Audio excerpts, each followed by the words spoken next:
Good afternoon. This is my channel, so therefore almost certainly this video will be about neutron decay cosmology.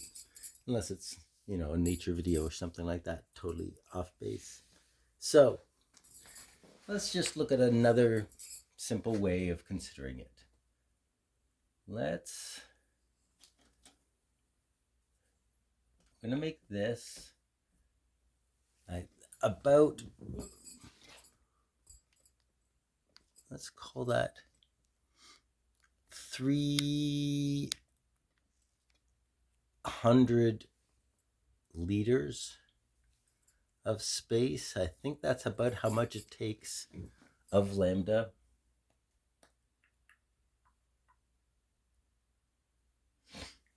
to make one atom of energy. So we're going to take that much space.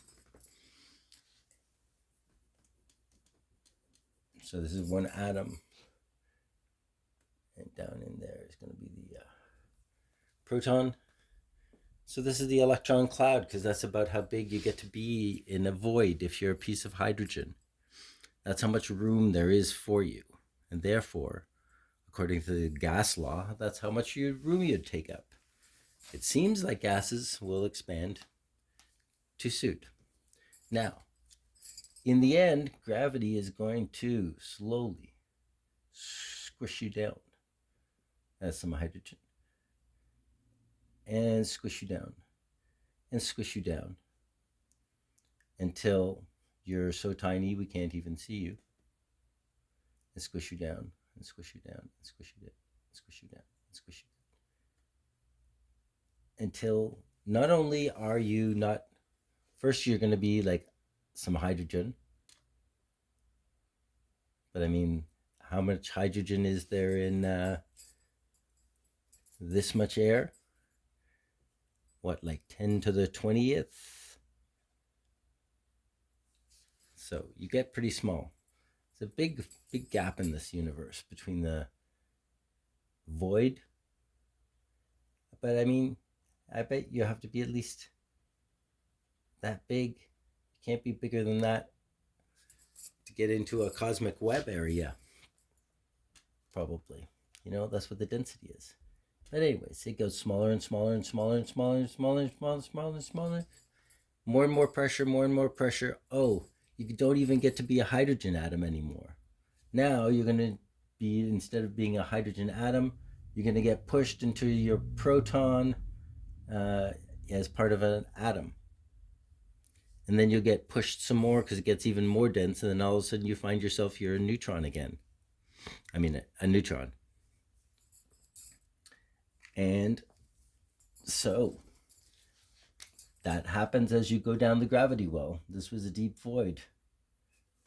Down in here, it can be tricky, but the gravity hill, the density of energy is the density of the metric matter-energy equivalence principle.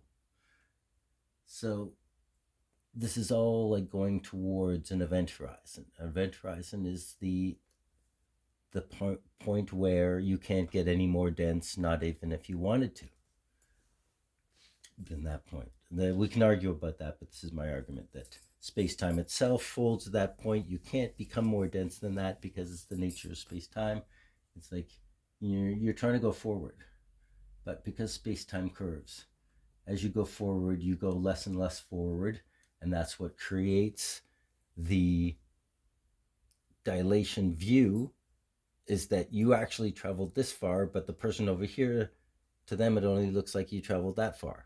This is the whole scrunching of space-time and, time dilation thing.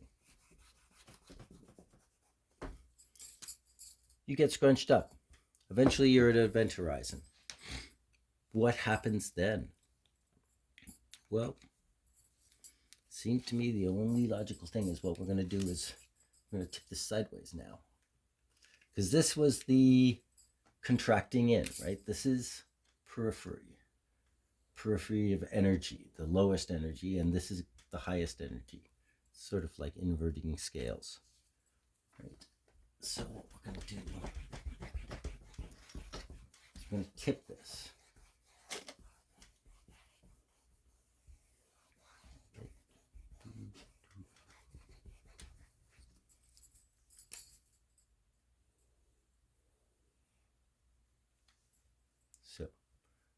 going in that we just saw. It was all like that, right? All these.